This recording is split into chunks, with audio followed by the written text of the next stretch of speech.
Welcome to the Mindspace podcast. I'm Joe Flanders. Thanks for tuning in. The Mindspace podcast is my personal, in-depth exploration of the science and practice of well-being. I'm sharing this journey with you because I believe we can all lead happier, more meaningful lives by getting the facts and training our minds. Join me as I learn and share the most inspiring insights about human flourishing from leading experts, because we could all use a little more mind space. My guest today is Pete Kirchmer. Pete is a mindfulness coach in San Diego and the program director for the UCSD Center for Mindfulness mPEAK program. mPEAK here stands for Mindful Performance Enhancement, Awareness, and Knowledge. So in this context, Pete works with athletes, executives, leaders, musicians, dancers, law enforcement, military personnel, first responders, and anyone who sets big goals and pushes themselves towards excellence. He's also in the process of developing the mPEAK coach training program, which equips mindfulness teachers to work with that population. So as his bio indicates, Pete is working at the rich intersection of mindfulness and peak performance. I've been curious about this area for a long time myself, partly because I recognize the well-being and performance-enhancing effects of mindfulness training, but also because it's not obvious how to integrate this kind of mind training into a performance context. After all, mindfulness is associated with acceptance of present moment experience and detachment from outcome, whereas performance is all about outcome. I actually attended an mPEAK retreat with Pete a few years ago and found it incredibly helpful for working all of this out, both for myself and the high-performing clients I work with. So I'm very fortunate to have Pete on the podcast today to take us on a deep dive and get some clarity on all these issues. Our conversation covered how to make sense of the apparent paradox between mindfulness and performance, the link between mindfulness and flow, some concrete examples of how to bring mindfulness into performance settings, how Pete uses his own mindfulness practice to sustain his energy and passion, and how Pete navigates working with clients who you would expect to be highly skeptical about mindfulness training. Now, if you're interested in this approach, Mindspace has an experienced team of mindfulness coaches, including myself, who can guide you through mindfulness training and its integration into peak performance. Please reach out to us at mindspacewellbeing.com or info@mindspacewellbeing.com. And now I bring you my conversation with Pete Kirchmer.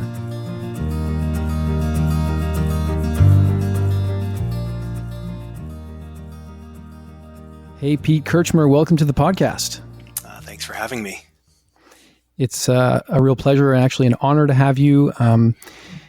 I haven't seen you much in recent years, but we had lunch together the other day, and I had a great opportunity to train with you a few years ago in San Diego. So I'm really excited to catch up with you again and just kick off this conversation. Yeah.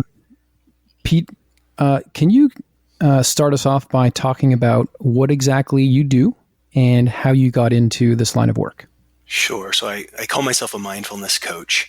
And so that looks like a couple different things. One is delivering courses like mindfulness-based stress reduction and mPEAK, Mindful Performance course for UCSD. I also do professional training for being an mPEAK coach, and I have a private practice. So I work with individuals one-on-one. These are typically people looking for stress reduction, healthy lifestyle change, performance enhancement, across many different domains of work, life, sport. So that's my day job. Cool. I'd like to kind of address probably the question that many people have, and certainly I had when I got into training with you, which is this weird kind of paradox that on the surface arises when we talk about mindfulness and performance. How do those two things mix? Isn't mindfulness about letting go? Isn't mindfulness about accepting and appreciating how things already are, being a little bit less goal-oriented? How do you make sense of, how that mixes with performance, which is really about outcome, which is really about attachment? Yeah. And so in some senses, it very much is a paradox. I love that you used that word. And in other ways, the mindful approach to performance is a redefinition.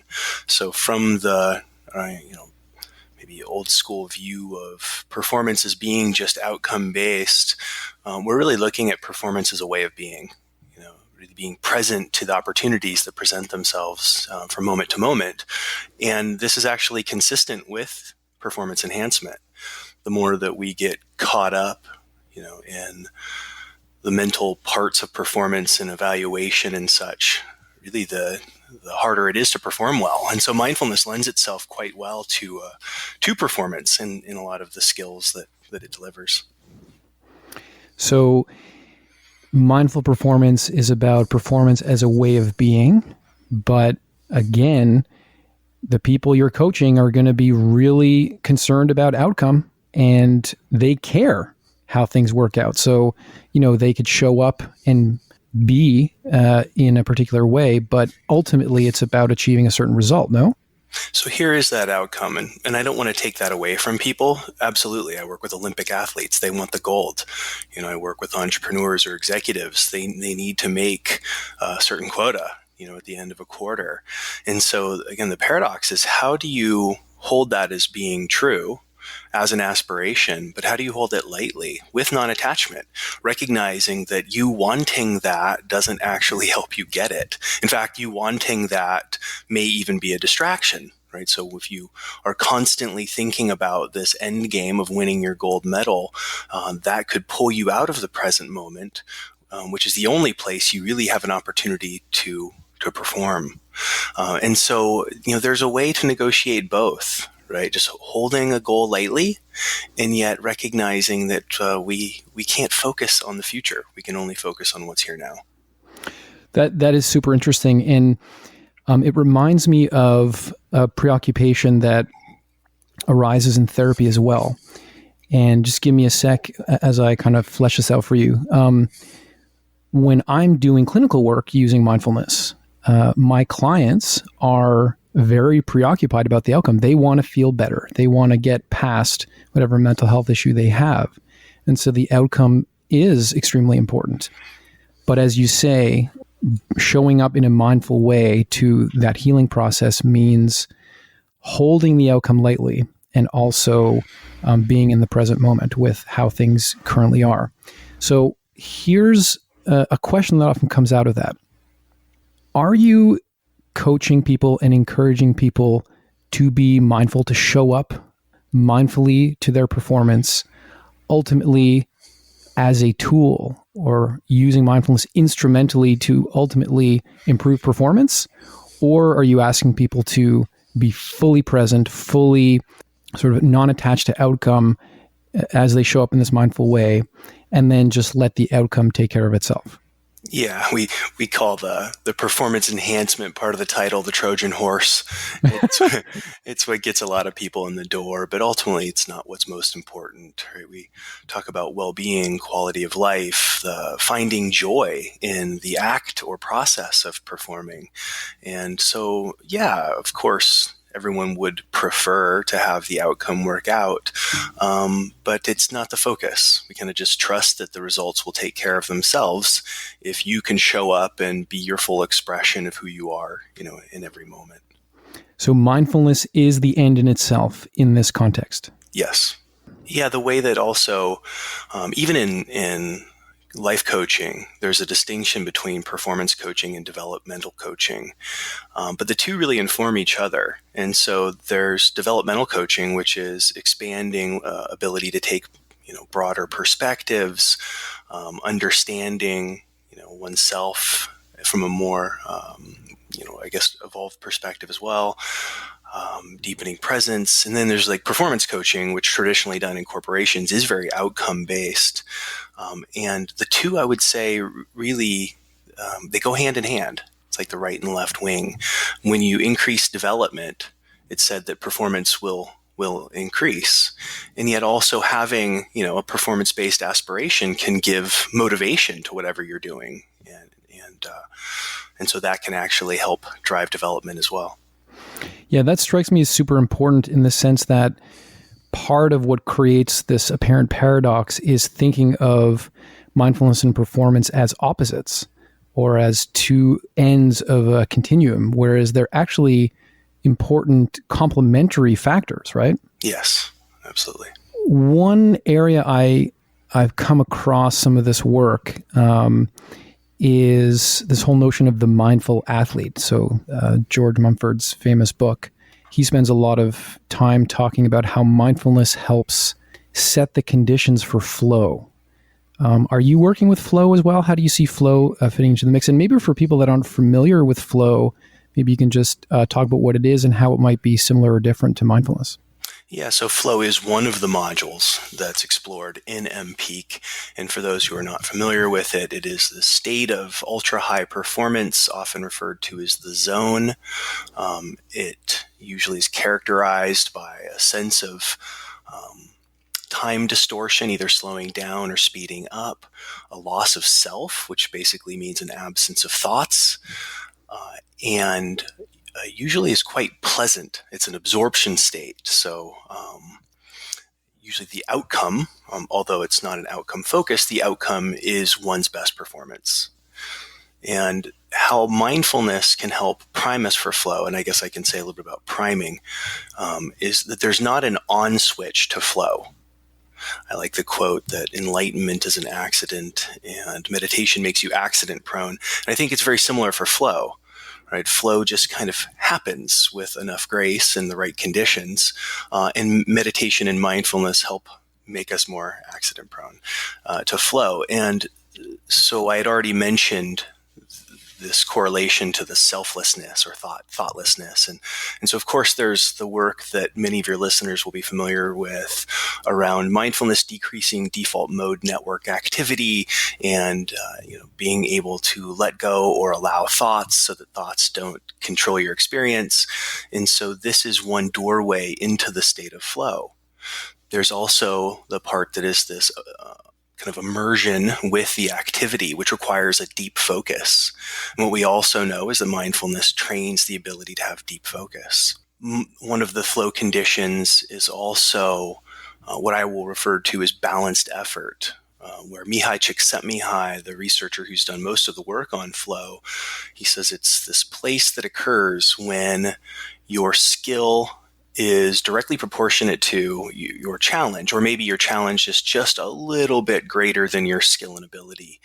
And these conditions pull you into flow. And so being able for someone or having the ability to tune in and to really pause and assess one's energy and resources in any moment, and then give the appropriate amount, or maybe just a little bit more, having that wisdom of like, can I actually go for 2 more hours? Can I push a little bit harder, or is that going to be too much? And so really that balanced effort is another flow condition. So the awareness that we get from being mindful in a performance context helps us slide into flow more reliably? Yes. And that's what the research now shows, although it's mostly subjective, outcome kind of measures. But yeah, the research on athletes shows that mindfulness has given them greater access to flow states.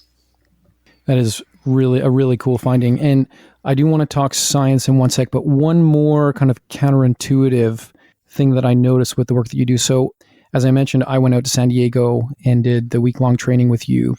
And I was really surprised, pleasantly so, to see that there was a module on self-compassion. And my initial reaction was like, wow, self-compassion in a mindful performance training. Do like Red Bull athletes and Olympic athletes need self-compassion? Aren't these people so confident? Like, how does that fit in? Yeah, right. That's the perception we have of these high performers. We hold them on some kind of a pedestal as if they don't have any fear, and they're just immune to any negativity. But these are humans. Even the most elite. They have perfectionistic tendencies. They hold really high standards for themselves. And then when they don't meet those standards and they fail or make mistakes, they tend to beat themselves up quite a bit. So Self-compassion is the antidote for inner criticism that comes with any kind of failure or distress. It's part of competition. Winning sometimes happens, losing sometimes happens, and so self-compassion is this way of meeting oneself with this nurturing energy, which can be soothing when there's a loss, and we call that yin self-compassion. But yang self-compassion is also important. Being able to, take disciplined actions that are consistent with values, or being able to set boundaries that protect time, energy, and space.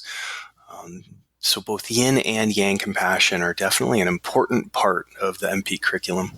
I have to say, I've used that sort of approach or that little module quite a bit when I'm working with sort of higher performing clients. And what really stuck with me is this notion that actually high performing athletes, because they've always been pushing limits and trying to get better and competing against people better than them in their development, they've actually had to become experts in failure. And they have to develop the psychological tools to just extract all the possible value from failure and then keep going. And I remember very well you guys showed us that amazing Nike ad with Michael Jordan where he lists all of his failures. And I think the punchline is, I've failed and that is why I succeed, or something like that. Yeah. Have I sort of captured the essence of that wisdom right there? Yeah, and I love that you also added extracting value from failure. So like with this growth mindset, one can really evaluate what the lessons were and use failure as one of the greatest growing opportunities, right? When you have a success, you can use mindfulness to savor it and really enjoy it. And maybe you can reflect on what you did well, that caused the success. But I would say that failure has such an intensity to it that the lessons are often far more transformative. And so just even having the intention to use failure as a learning experience can be really valuable. That's amazing. So what does the science say about mindful performance? So, we did a study with the U.S. Olympic BMX team, and it was actually what launched mPEAK. The BMX team did really well. They got 3 medals in the 2008 Olympics. It was the first year that BMX was in the Olympics. And then in the 2012 Olympics, they didn't get any medals. And the coach was pretty sure that it was all in the athlete's head. And so he had just recently written a book called Cracking the Athlete's Brain by Martin Paulus, who had a lab at the time, a neuroscience lab at UCSD. And so a team at UCSD Center for Mindfulness, this is right before I came on board, got together with the BMX coach and the team and the neuroscientists at the lab, and they created this study, naming it then mPEAK, but it was a 7-week intervention where they used mindfulness meditation, and it was very similar to MBSR originally. And what they found was that there are neural correlates to resilience. And so when they put the athletes under what's called an interceptive load, breath restriction, so a universally panic-inducing, stressful state, the high performers, or these athletes, were able to respond with resilience. And so what had already been found before the study was that high performers' brains look different than normal people's brains when under this kind of stress load. And so the way that the anterior cingulate cortex fired with the insula was the signature of stress resilience. And then what was found was that mindfulness meditation made normal people's brains look more like that of the elite performers. And then what the BMX study showed is that there's no ceiling effect, and that mindfulness can take someone who already has an elite-looking brain and actually make it look more elite when under stress. And so why this was significant is it's really one of the only studies right now to show the neural correlates of resilience and performance in this demographic. It was done and it was repeated on adventure racers and military elite. So previously and still currently, most of the research is subjective outcome measures. And, I think it's all a very great start, showing improved optimism, decreased in performance anxiety, increases in perception of flow, decreased in stress, more responsiveness versus reactivity, right? So this is what's at least being found in athletics. So there's a lot of room for improvement, but there's also a lot of room for hope.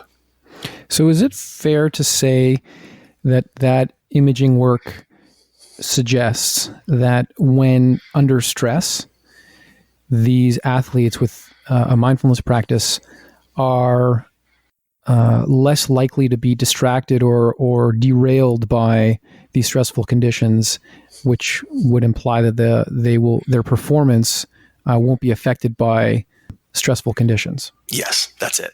Yep, that's resilience, is being able to feel into the discomfort, but to still, keep one's presence and one's grounding, and to still perform at an elite level despite, the fear or physical distress. And presumably, this is a very valuable capacity to have, because I'm guessing that at these elite levels, a lot of the athletes have similar skill levels, but it's really their mindset that might create the difference between winning and losing. Is that a fair statement? It is. And actually, it's a statement that most coaches, sports psychologists, and athletes will make. And they'll even go as far as to say that, at an elite level, it's 80% mental, 20% physical. And yet, this commitment to mental training is actually still quite new and unique. Wow. Very interesting. So I want to actually get into some examples of, the kinds of work that you do, but I want to try something out before we do that. I found it super interesting. Right before I hit record here on my audio setup, we were just talking about, how this was going to go, and this sense of like, there is a performative quality to this podcast. And you just sort of acknowledged that and made a statement about that reflected your mindset going into this particular performance that you and I are about to get into. Can you just repeat for listeners what you said and what you were doing when you made that statement? Yeah, sure. Yeah, I think the acknowledgement was like that the podcast actually has all of the flow conditions: risk, novelty, and complexity. And so I was feeling just, a sense of intensity before coming on, knowing that this complexity and a lot of unknowns were ahead of me. And so kind of the way that I set my mind and what I said to you is that I practice just letting go with the intention that whatever occurs in our conversation be of benefit to other people, in whatever way that looks, and that for me to let go and just kind of trust the process, and whatever spontaneously emerges. So what I find especially interesting about that is the second part is what you would expect of a mindful attitude or a mindful perspective on an experience. But the first part was a pleasant surprise in the sense that you named the sort of deeper purpose that you were engaged with here, which we don't typically associate with mindfulness practice. Am I picking up on the right elements here? And why state purpose? Yeah, I think an aspiration, an intention, or a sense of purpose is important to bring to mindfulness practice. It's actually one of the first things we clarify in the first morning of the mPEAK course, like what brought you here on the deepest level, to what end? If it's not just to win, what else do you get out of this? So it really is an inquiry we have people try on. And I think it's even maybe more relevant to the high-performing population. A lot of the people that showed up to my MBSR classes were pre-sold. They're suffering, right? They're have anxiety or depression or chronic pain or some kind of a symptom that has not been easily alleviated by Western medicine. So maybe desperation is too big of a word for, to generalize, but there is a degree of, urgency. And so that urgency to get out of suffering is the energy or motivation to practice. And it requires a lot of energy and motivation if you're going to set the intention to sit and do nothing, which can be very radical for our culture. And if you're going to do that every day for 8 weeks, with a high-performing population, they are suffering to some degree, right? They're coming in feeling like they need to always be on. They have really, again, high expectations of themselves. They have a hard time with work-life balance. They usually are driven sometimes to burnout or injury, right? So there is that, but they don't identify with their stress and suffering. It's not the forefront of their experience. So being able to anchor them into some deeper purpose of why they're here is helpful when, after the honeymoon phase, of meditation wears off at week 2, that they can then recollect this aspiration to fuel, their meditation practice, or at least to overcome the voice that says, maybe you just have coffee instead this morning. Maybe you just kind of hang out and check your emails rather than meditate, right? But in that moment, recognizing that voice and then remembering the aspiration, whatever that might be, really, I would say adds a richness and an importance to the practice. So I want to keep going with this because I just find it personally interesting. Setting the intention to be mindful, to be present, to let go, and just trust the process that we're about to engage in with the podcast. That plays the function of regulating, to some extent, the little bit of stress or discomfort that we feel stepping into the unknown as we start recording. And so it's a kind of an affect regulation tool, and that's how I use it in my own life, and I teach my clients to use it. But I feel like stating the deeper purpose of why we're doing this adds something more. I think it also helps kind of regulate affect, but it also creates a sense of alignment, which I find really interesting, this experience of alignment that I'm doing something that is important to me. It is connecting to my values, and it connects to sort of this bigger picture element of experience. And there's something very important about that, in my opinion, that is not always captured by traditional mindfulness programs. Do you agree? How does that land with you? Yeah, I would say that although it's maybe not at the forefront of traditional mindfulness programs, it's definitely in the DNA, right? I immediately, the Bodhisattva vow comes to mind. May the benefits and merits of this practice be of benefit to all being, or may this contribute to the end of suffering and the realization of true happiness. And so, this is something that's repeated in the Tibetan tradition daily. So it's there, this sense of aspiration beyond one's egoic self, to have this sense of purpose.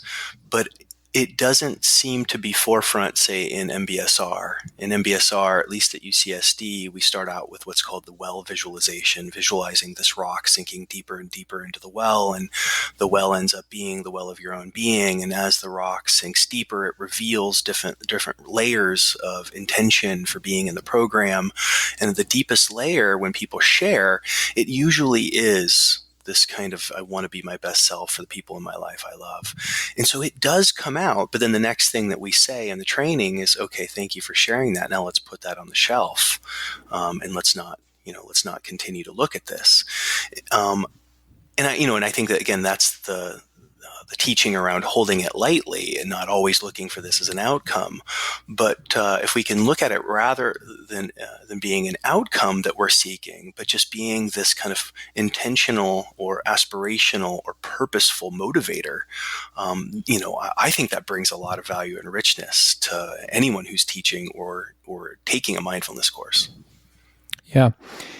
I agree that it is kind of embedded and implicit in a lot of mindfulness programs, as you say, because of, let's say, more ancient roots of this practice. And I'm just sort of toying around with the idea of what do you add or lose by making that alignment issue or the sense of purpose more explicit? It might add tools for affect regulation. It might add motivation. It might add consistency to the practice, things like that. But it may be the case that it's reinforcing an identification with outcome that is the very thing that's causing suffering in the MBSR participants in the first place. And that might be the fear that when interpreted in that way, it could lead to that.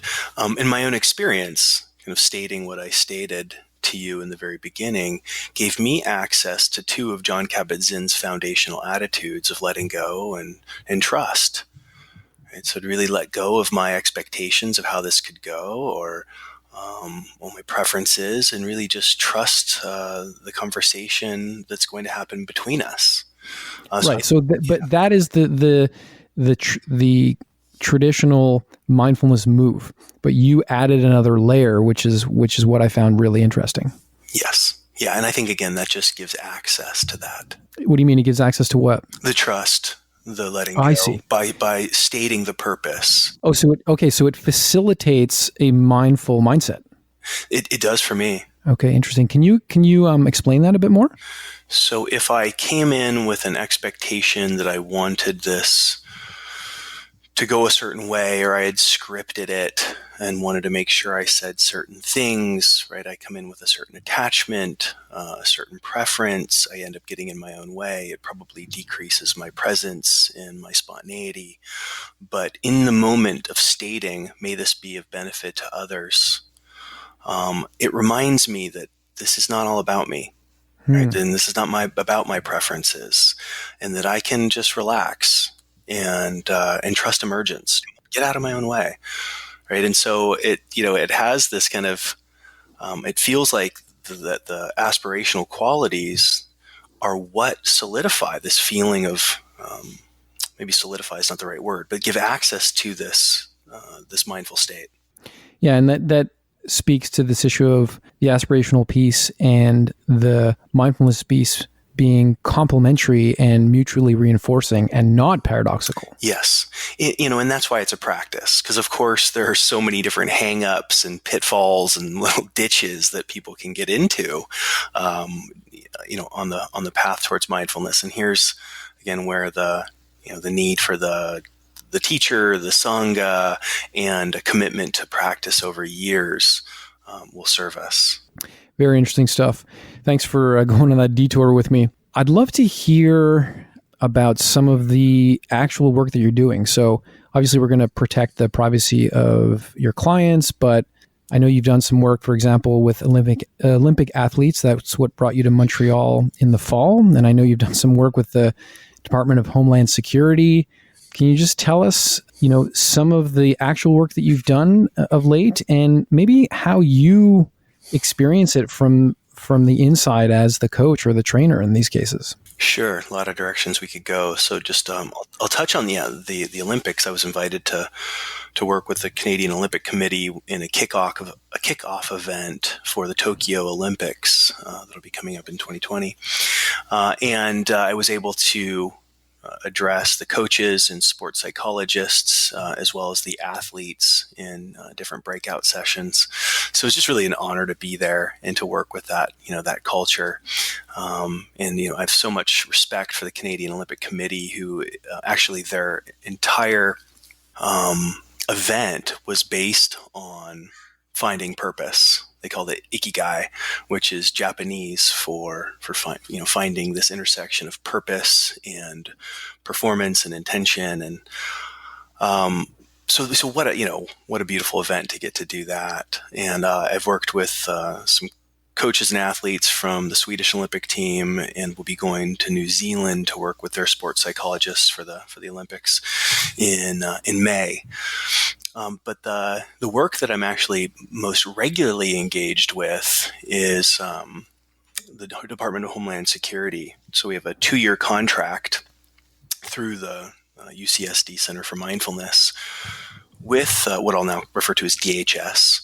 Everything with them is an acronym, but work with Border Patrol, Immigrations and Customs, Secret Service, Coast Guard, and it's a pretty new contract. So I'm really just getting my feet wet with this culture. And it started with going down to the borders and through the different agencies, Coast Guard obviously going to the coast where they were headquartered, and doing these briefings, just introducing mindfulness and performance and mPEAK to leadership, just letting them know that there were funds available and seeing if we could drum up some interest. And I kind of went in braced for resistance and ready for skepticism, and had situations where I would go into a room of 40 Border Patrol agents, for instance, all in their green uniforms and carrying holsters with guns, and so it was a very unique experience. Well, if it's anything like my experience when I drive to the border, I get scared of like the 21-year-old pimply guy who just wants to see my passport. I can't imagine what it's like to walk into that room. I think it's like an embedded reaction. You see sirens, and even if I'm not speeding, I slow down, right? we just react to the authority, or at least I've noticed I do. So it was a good opportunity to just get over all of that, and to really anchor into the common humanity, that these people are working a difficult job, and they too have a lot of stress and demands for them to be on and performing at their best. And so, again, an opportunity to really just let go of myself and to show up from a place of service, and was repeatedly surprised at how open and receptive the group has been. And all of the times that I've presented it, again, each time ready for anything, knowing, this could go south, and it just never does. If anything, the questions are around how much funding do we actually have, and can we get everyone through this?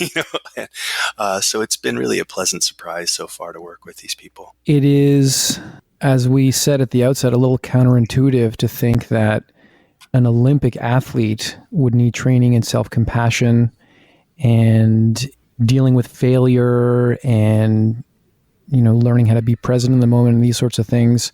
It is even a bigger stretch to imagine a room full of guys with guns needing or being open to that kind of input. How are they? Is it different or similar?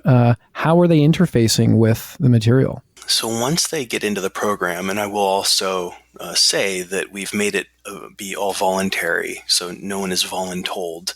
They don't have to come to the mPEAK program, and so they do sign up themselves, and they come plainclothes. So when I would deliver my 90-minute briefing to them, they were just in the middle of a work day. But when they come to the mPEAK, it's delivered in a 3-day intensive format to begin with, and then there's some virtual follow-up. But they come plainclothes, and I would say that it would be hard to tell the difference between them and an athlete or a physician or a teacher or an executive or anyone else that shows up at an mPEAK class. Beyond all of the roles, of the different people I serve, these role of high performers, is a human being with hopes and desires and fears and expectations, and they all also have this desire to be happy, to live a good life, to be a good person for their family. And that's what feels like it's most obvious in the classroom. Again, this common humanity. I don't see their Border Patrolness show up all that much once we really get into it. I have to say that in my own experience teaching mindfulness in a variety of contexts, there's something unbelievably empowering and exciting about seeing that, like, oh my God, it applies here too. When a client comes to see me because they're suffering or struggling with something, yeah, it makes sense that what I'm teaching is going to fit. But then if I'm working with, I recently did some training with a group of long distance runners. Hmm. And I just left there thinking like, wow, that's so incredible. It's the same tools, it's the same needs, totally different context. And I just remember being like so profoundly inspired about, I guess, the common humanity piece or whatever it may be. Is this how you feel? Yeah, I kind of, I've, especially in the early days, would show up thinking, well, this worked for me, but maybe I'm weird. Yeah. I don't know. I don't know if everyone else is going to like it. I hope they do, because I think it's cool. But Mm-hmm. so it's like, I think it was good for my humility. But yeah, like especially in the beginning, just showing up thinking, I don't know. I don't know if they're going to like this. And so maybe there'll be one day where I'm not surprised anymore that, it works for everyone. But yeah, still today, I show up and I'm like a mix of both grateful and relieved, Mm-hmm. after the first hour is over and I realize it's all going to be okay. It strikes me here that this is a lot. Like your job requires a lot from you. So, there's the travel, which is kind of depleting in its own way, but it is quite challenging to really show up fully present and in your practice, working with in so many different contexts, with so many different types of clients. How do you manage your energies, and how do you manage your capacity to really be present with people, given that there's some adapting to do to these different cultural contexts? Yeah, at this point, although I, still try to engage with high performance activities, some of which are sports, some of which are not. So I definitely have my own practices that support that. But really, I'd say my greatest high performance activity right now is just that. It's showing up and teaching these 3-day intensives because it does require the most of me. I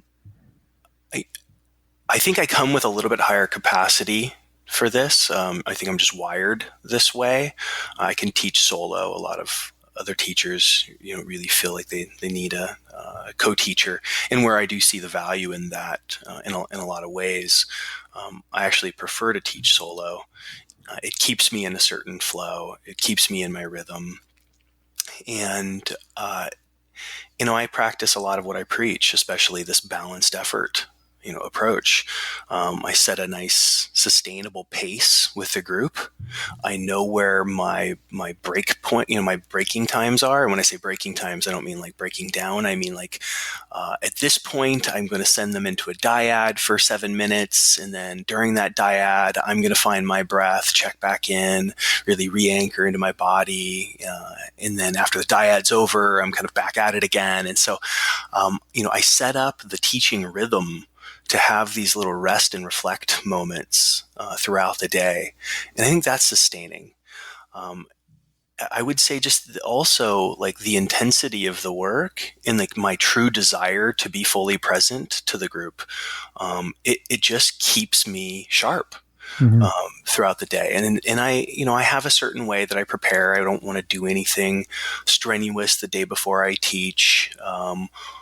During the 3 days that I'm teaching, I don't make plans in the evenings for afterwards, to the best that I can. I try to really just come home, and I'm grateful to live on the ocean. So I'll typically spend some time in nature, go down to the beach. And so there's some self-care that I'll do in the evenings. And so I've kind of sorted it out where it's intense, but it's quite manageable, I found. So I'm going to open up my crazy internal monologue for a second here and kind of share some of my like snap judgments about you and your capacity to perform. So people don't see you here, but you're a big dude. What are you, like 6'3", 6'2"? I know, I'm 6 foot tall. Oh, you're 6 feet tall. That's so funny. I imagined you taller. Or I remember you being taller. So you're reasonably tall, but you're a big guy. You used to be a football player. You're well built. And my kind of neurotic thinking about this is like, oh, well, Pete, he's a big guy. He's an athlete. He's got tons of energy. I'm the sort of like skinny neurotic Jewish guy, and like I get tired after like one meeting, or when just dropping my kids off at the daycare in the morning is a huge schlep for me. Maybe you're just built with energy and you have this extra capacity. That's funny. Yeah, no, I mean, I do think I would say objectively, like no real ego involved. I do think I have a certain capacity. There's certain people that are just built for long distance marathons. I am not built with that kind of capacity, but I can sustain presence, and I can be present to other people. But I think that was trained through my one-on-one coaching practice. Having one client after the next and really just wanting to give them my full attention year after year, helped cultivate this. And by the way, I see you very much the same way. I'm like, oh, Joe has multiple mindfulness clinics where he's managing, offices, and he's a client load. He's teaching courses. He's got a podcast. He's sending out newsletters. He has a family. I don't have kids that I'm trying to manage on top of all this. So it's funny how we project excellence onto one another. It's funny, yeah, and the perception, the difference between the perception of others versus the perception of ourselves. Yeah.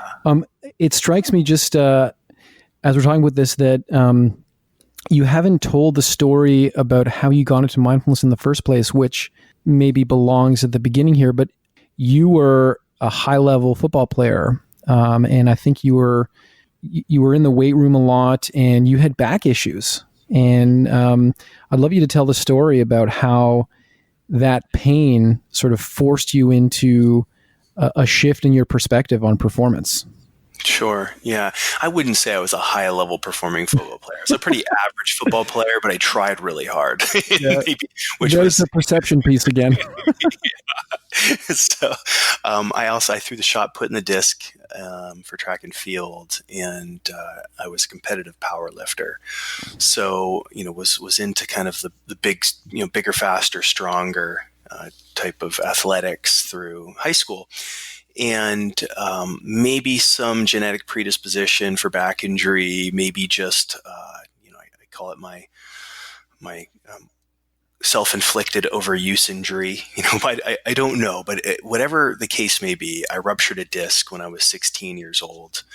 And that really set me on the path that I'm on today. I started asking big questions. It was kind of an ego identity loss at the time. All of my friends were associated with sports, and if I couldn't do that, who am I? So because I was young, I healed pretty quickly, although the original injury did give me this idea that maybe being a physical therapist would be an interesting, career to pursue. So I did. I actually was working as a physical therapy aide towards the end of high school, and then through college while I was studying to become a physical therapist. And at some point, I guess at age 21, right before I was graduating, I had a second surgery injury and then surgery, but this time actually had permanent nerve damage in my left leg as a result of the sciatic nerve being cut. Whether that was done during the surgery or the disc that just, hardened on the nerve, I don't know, but I had paralysis of my gastrocnemius and a lot of weakness in my left leg. And so this really had me take a step back. I had to evaluate not only what I was doing, but who I was being. I had some recognition that my mind was just set up to injure myself. I was going to strive and drive and actually just wouldn't leave the gym until I hurt. That was my signal to go home. Something's about to pop. I better call it a day. And so started taking, personal development workshops. I started working with a life coach, and started this kind of inner healing transformation. And at the time, I was also working with patients at the physical therapy center, and so then would try on some of the self-development tools or practices that I was learning on some of the patients, and the ones who were open to it. It felt like it had an impact on how they dealt with the healing, right? If they had a victim mentality of they were hit by a car and they were angry, versus if they saw it as, a learning opportunity or an opportunity for self-reflection, it seemed like they suffered less when they would really see it as this opportunity. And so that was fascinating to me. And it actually inspired a shift in my career choice. So I abandoned the idea of continuing on to get my doctorate or master's in physical therapy, and I actually started taking a life coaching certification. I got involved in taking yoga classes. Was actually my first entry into mindfulness. And at the time, this was, I guess, 1999. I was the only male in class and about 40 years younger than everyone else. So it was definitely before yoga was cool. For me, it was very not cool.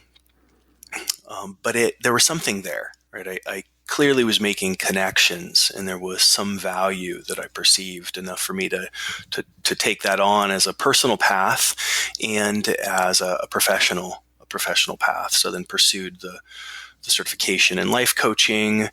I started to meditate around the same time, and it was just really good timing in that I started my meditation practice and then got a job at a place called Rancho La Puerta, which is a wellness retreat or resort in Tecate, Mexico. And at the time they had no real Wi-Fi signal. You could only get telephone reception on the top of a mountain. The only television station that came in was Mexican soap operas, right? So there was like no distractions. I could spend a lot of time reading and meditating and being in nature. And so it was almost like this modern day monkhood for a couple years that I was able to really deepen into. And then when I got out of when I kind of decided it was time to transition from there, I just came back to California, sought out a sangha and teacher, and started with retreat practice. And I guess it just, I'd like to say happily ever after, but I could say maybe just practicing ever after. I like that. So we talked earlier about your self-care practices around performance. I wonder if we can just broaden out and talk a little bit about how you about your mindfulness practice in general, and what stuff you're doing to stay well and to stay sort of engaged with all the projects in your life. Yeah.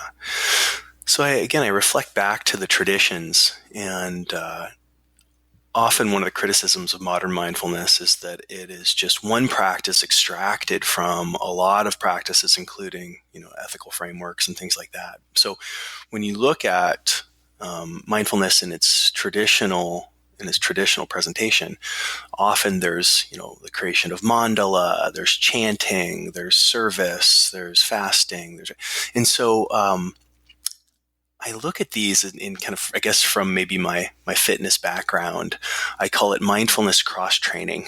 So I look for complementary practices that I can actually step into as a mindfulness practice. So they don't inherently need to be a mindfulness practice, but I bring that as an intention.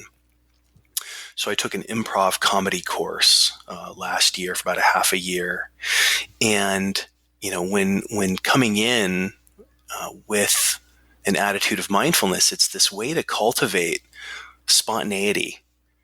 Often mindfulness is seen in its more deliberate fashion, where you're entering a difficult conversation and really just need to pause and reflect, and you might observe 3 different thoughts come up, and then with discernment you choose the appropriate response. But it's very deliberate, it's intentional.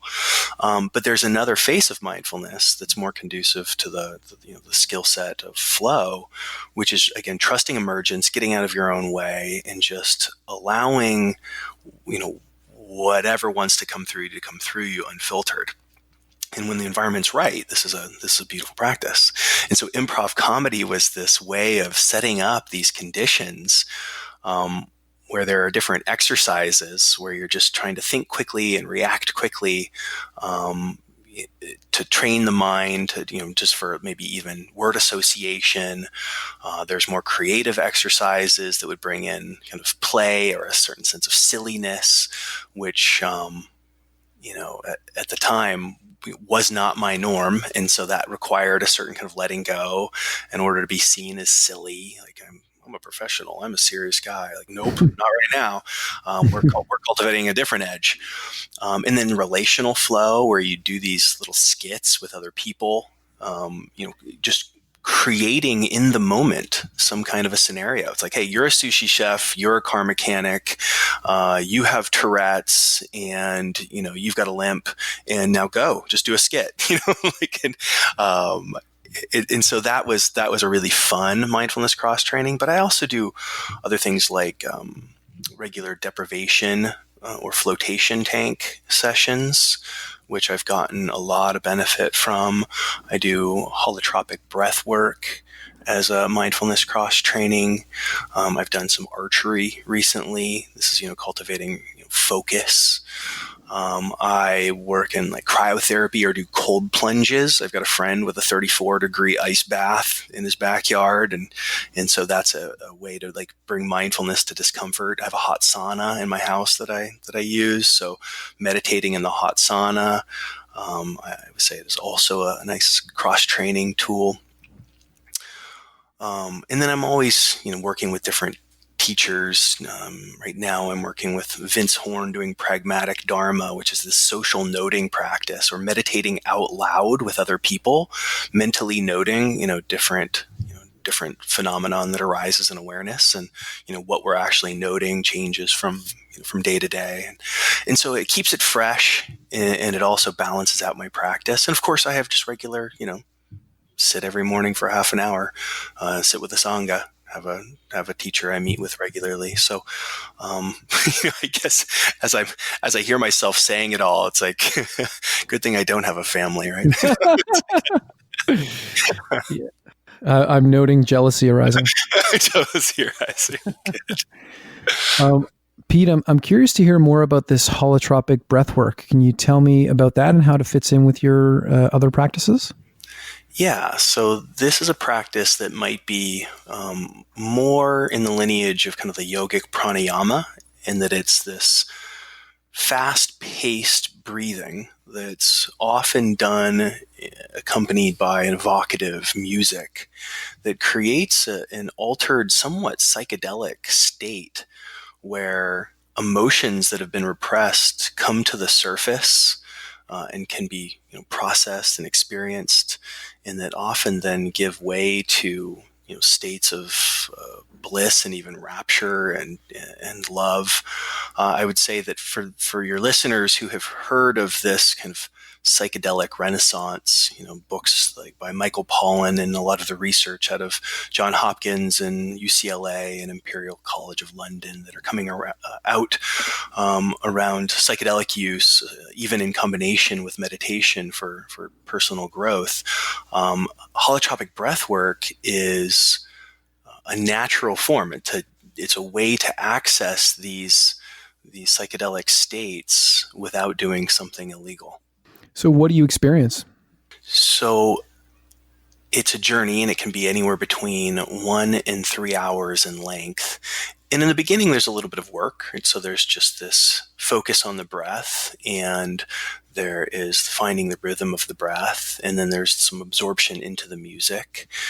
And at some point, there's a letting go. The breath kind of takes over. There's no longer, the experience of trying to effort the breath. It just becomes automatic. And then often there's kind of different emotions that will arise. And then there's the observer. There's the awareness of these emotions. Maybe it's, some people experience things like their birth experience, very abstract, deeply repressed or intangible like experiences. Or sometimes it's just a reflection on something I said earlier that day that maybe I shouldn't have. And so I start to, review whatever material comes up. There's this feeling of compassion around whatever comes up. And it's just another way to work with emotions. But I would say that it's more intense than the way we would work with emotions in a traditional, sitting mindfulness practice. That is super interesting, and thanks for taking us through that. Pete, I'm mindful of the time here. We're around the 1 hour mark. And one of the things I definitely want to get from you before we stop is if you could provide like one little nugget, one little principle or piece of advice for listeners about how they might think about or incorporate mindfulness into performance. Take my mPEAK class. Not fair. The one little nugget. It could be anything. I mean, and you can make it 2 or 3 if that's easier for you, but just something that people can think about, or something that people might consider if they want to get started, or, just one piece of advice you'd have for people that are curious about this. To identify where in their area of performance there's opportunity for mindfulness. And so,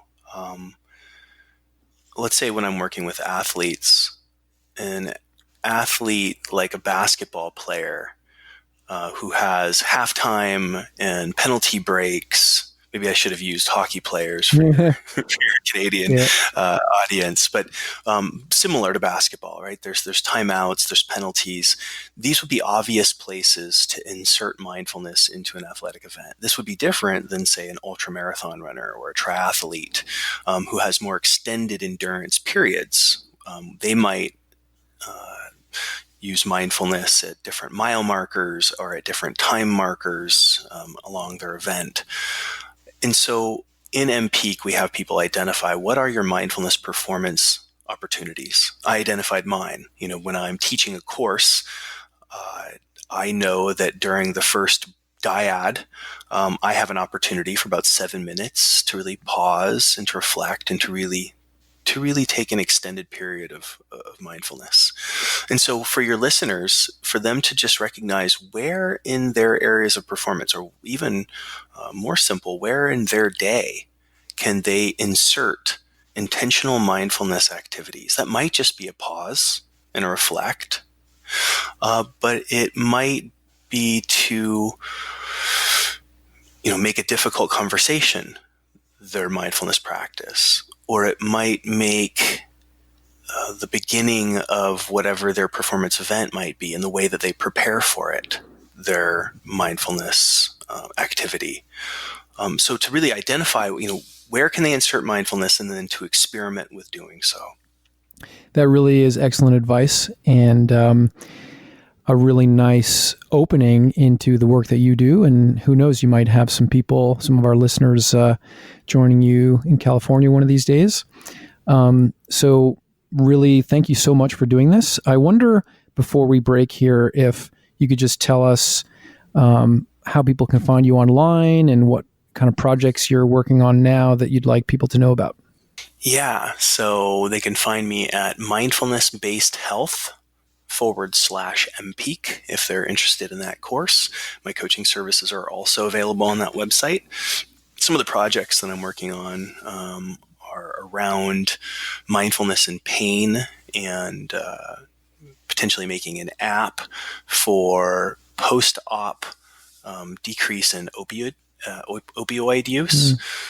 So those are that's a project I'm working on.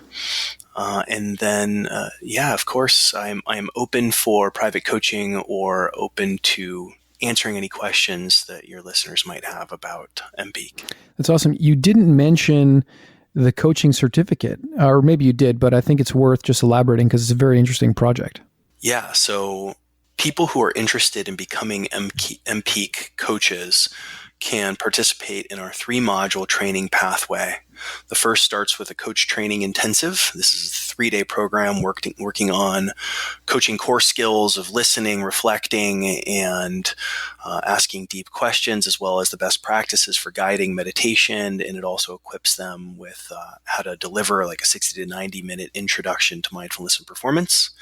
Then going into the second module, which is the 10-week practicum, where they really take a deep dive into what it takes to teach the mPEAK curriculum in an 8-week format, followed up by mentorship, where I would support them through teaching their first class. Yeah, that's really interesting. And you might have me as one of your clients one of these days. I'd love to go through that. It sounds really awesome.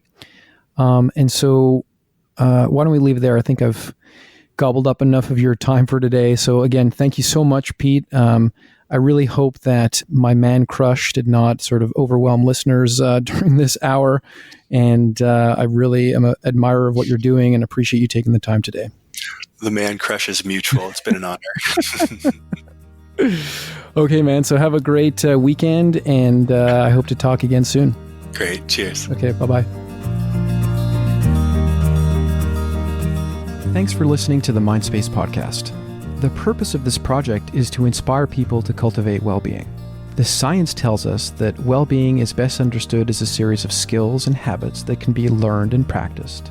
And I hope listening to these episodes helps you move forward on your own path to well-being. If you find these episodes helpful in this respect, please do share them with friends, family, and colleagues, because we could all use a little more Mindspace.